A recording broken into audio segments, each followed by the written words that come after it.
हम जिस तरह डिसीजन की बात कर रहे थे, batting first should always be the first priority for a bigger and better team in comparison to the minnows who are playing next to 100%। मैं तो बहुत कन्विंस हूं इस चीज़ पे। अगर पिच में थोड़ा बहुत नमी भी है और अगर आपको समझ आती है कि 5-7 ओवर आप सरवाइव करके बाद में आप इनको यूटिलाइज कर सकते हैं, तो क्योंकि स्कोरों को जो प्रेशर होता है ना, उसका कोई मैच नहीं होता। आप देखेंगे अगर आपको आपकी बॉलिंग भी ठीक है, आप कंडीशन भी ऐसी है, क्योंकि इंडिया की पिचों के ऊपर ठीक है फ्लैट होते हैं, 300-300 चेज हो सकते हैं, मगर इसके बावजूद बेहतरीन चांस आपके पास रन्स ऑन द बोर्ड और उसके ऊपर डिफेंड करने के लिए। और आपकी स्पेशली जैसे इनके पास जैम्पा है, एक दो हैजलवुड है, वो आपका क्या नाम है, पैट कमिंग्स है, ये इनकी बॉलिंग तगड़ी है, इनकी स्टार्क है, तो आई थिंक इनको ये दे कैन डिफेंड। आज स्टोइनिस की जगह ग्रीन आए हैं, तो हालांकि वो ग्रीन जो ज्यादा मुझे तो ज्यादा अच्छे लगते हैं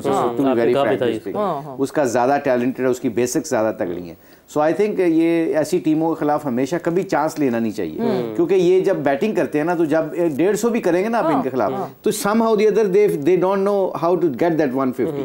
क्योंकि जैसे इनकी एक दो करीब आते हैं ना, ये जैसे करीब आते हैं तो ये खुद पैनिक होना शुरू हो जाता है।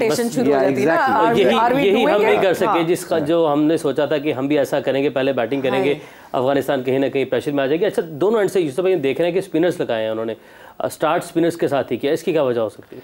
एक तो ये वजह हो सकती है कि वो समझते हैं कि जी ऑस्ट्रेलियन स्पिनर को अच्छा नहीं खेलते, और पास हिस्ट्री भी उनकी एक स्टार्ट स्पिनर से करवाते हैं नेदरलैंड वाले, लेकिन एक एंड से अब दोनों से कराया, क्योंकि वो समझ रहे हैं कि उनकी स्पिन के खिलाफ अच्छा नहीं खेलते, लेकिन वो बेहतर खेलते हैं और स्पन हो भी नहीं रहा, वो सीधा ही जा रहा है, नॉर्मल है। मेरा ख्याल है 1-2 ओवर और देखेंगे, फिर मेरा ख्याल है वो स्टार्ट हो जाएंगे, जो उनका काम है वो जो 2 बाउंड्रीज उन्होंने पहले ओवर में वैसे ही लगा दी, ये नॉर्मल भी जाए तो मैं पहले 10 ओवर में 50-60 कर सकते हैं, नॉर्मल क्रिकेट भी खेलें, क्योंकि विकेट्स बहुत फ्लैट हैं, एक्स्ट्रा ऑर्डनरी ऑफ स्पिनर नहीं है, जैसे कोई कहे जी बहुत एक्स्ट्रा ऑर्डनरी कोई स्पिनर हो, जैसे कलान मुश्ताक अगर बॉलिंग कर रहा है या मुरलीधरन बॉलिंग कर रहा है, बाद समय इंडिया का हरभजन कर रहा है, बाद समय में आती है, ऑर्डनरी स्पिनर होते हैं। चांस मिला वार्नर को, बड़े मुश्किल। आपने ये जो यूसुफ कह रहे हैं ना, ये पता क्या है आपको, पता है ये डेटाबेस पे चल रही है टीम, बिल्कुल इन्होंने पूरा होमवर्क करके आए, कामयाब ना हो मैं कह रहा हूँ बिल्कुल पता है यूसुफ क्यों ठीक किया इन्होंने। मिच मार्श भी है ना, स्पिनर्स के खिलाफ इतना तगड़ा नहीं स्टार्ट, वो तो मैंने पहले कह दिया कि वो क्योंकि पिच इतनी अच्छी है। अब देखें ये बॉल ऑलमोस्ट ले गया था, वो ले गया था। अब ये करना क्या है कि इन्होंने जो वो हमारे खिलाफ, किन के खिलाफ था, साउथ अफ्रीका के खिलाफ, वो हर बैट्समैन के खिलाफ बॉलर चेंज कर रहे थे। मतलब ये नहीं था कि वो बॉलर ने अगर 2 ओवर अच्छे किए हैं तो उसको हटा के फौरन वो सीमर को ले आया, जैसे डेविड मिलर आया उन्होंने सीमर को ले आए। तो आई थिंक ये डेटाबेस के ऊपर चल रही है, और जो भी गेम कर रहा है इनके पास चॉइस यही है कि ये प्लान्स बना के एग्जीक्यूट करें, क्योंकि इनके प्लान बनाने से ना इनके प्रेशर भी ऑफ हो जाता है। एग्जैक्टली जिस तरह फुटबॉल में मैन मार्किंग होती है ना, इन्होंने वो मैन मार्किंग की हुई है, और एक बैटर के अगेंस्ट वो मैचअप बनाया हुआ है कि ये कहाँ फंसता है। मैंने आपको स्टार्ट में ही बता दिया था कि ये इसलिए करा रहे होंगे, वो समझ रहे हैं कि वो स्पिन पे अच्छा नहीं खेलते, लेकिन वो बड़े प्लेयर तो है ना, उन्होंने इतने रन किए हुए हैं, वो ठीक है, वो मुझे भी ये बात ठीक है, उनकी प्लानिंग है, चाहे वो उसमें कामयाब हो या ना हो, लेकिन एक जो प्लान उन्होंने किया होगा रात को या 1-2 दिन पहले, जब भी मैच है जी ऑस्ट्रेलिया के खिलाफ है, तो उन्होंने एक प्लान किया होगा सबने बैठ के। लेकिन इतने टैलेंटेड नहीं है, बिल्कुल वो प्लान के जरिए ही किसी को पकड़ सकते हैं, और वो कोशिश कर रहे हैं। जैसे उन्होंने साउथ अफ्रीका के खिलाफ गो के उन्हें हेल्प भी मिली होगी उस मैच में, अंडर द लाइट बॉल करने की वजह से कोई ना कोई बॉल स्विंग हुए होंगे, कुछ हुआ होगा, और ऊपर से उनका ये डेटाबेस भी चल रहा था। वो स्कोर तो इनको पढ़ेंगे, ऐसी बात नहीं कि स्कोर नहीं पढ़ेंगे, लेकिन प्लानिंग जो है वो उसके साथ चलते हैं। वो अगर ये भी नहीं करेंगे तो फिर तो बिल्कुल ऑफ कलर लगेंगे। प्लानिंग के साथ चलते हैं, और हम क्या प्लानिंग करते हैं? फिर से ज़रा हम पाकिस्तान टीम की तरफ वापस आते हैं, बिकॉज यस अब मेरा ख्याल से आज टीम फिर से प्रैक्टिस करेगी, कल टीम ने रेस्ट किया था, everyone is down and out, even in the team काफ़ी जो है डिसहार्टेंड है, और मेरा ख्याल से शायद मुशी भाई correct me if I am wrong, India से हारने के बाद इतना डिसहार्टेंड हम इसलिए नहीं थे बिकॉज इट हैज़ बिन 7-0 हो चुका था, 8-0 हो गया, बट शायद अफगानिस्तान से हारने के बाद it has hurt not just on our hearts, it has hurt our ego the most. Is that true? But why? Let me ask this question. I mean, मैं भी hurt हूँ, हम सारे hurt हैं, पर मैं I ask myself this question, why I get more hurt?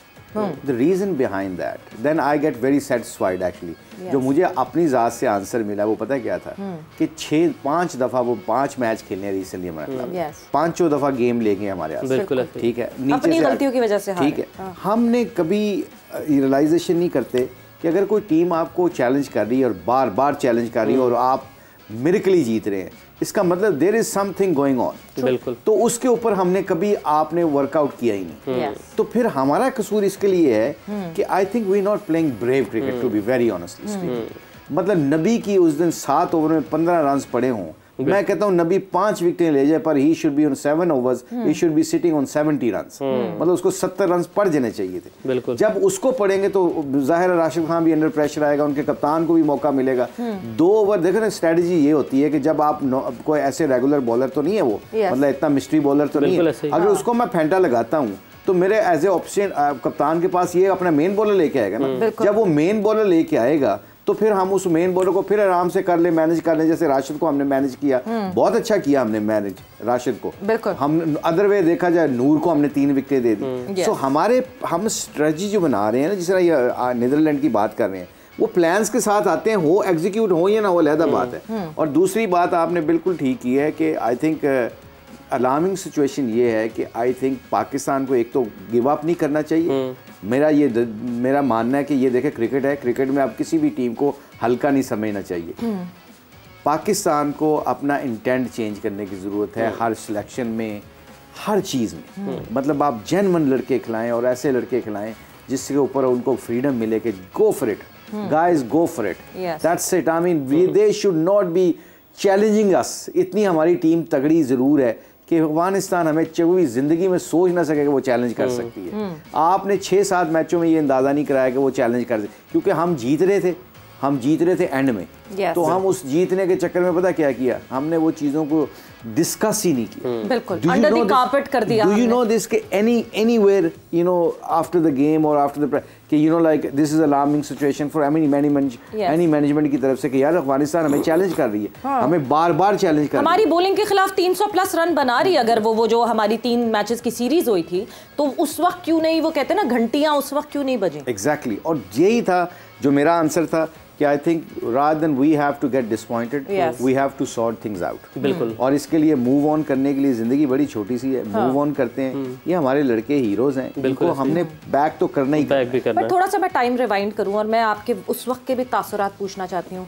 क्या 99 में हम इतने ज़्यादा डिसहार्टन थे when Bangladesh took over us and when Bangladesh ने हराया था? Because these are the teams, Afghanistan को भी helped out with their cricket structure, with their cricket talent coming over. ये लड़के हमारे पास आके ट्रेन किए हैं।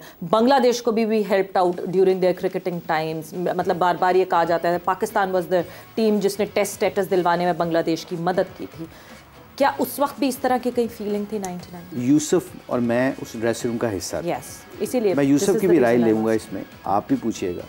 हमने वो मैच बड़ा ओवर कॉन्फिडेंस खेला था। बहुत ओवर कॉन्फिडेंट थे। जब उनको हमने 220 पे आउट कर लिया था, 220 या 30 जितना भी था, हमने जब आउट कर लिया था तो हमने कहा था ये स्कोर ही कुछ नहीं है,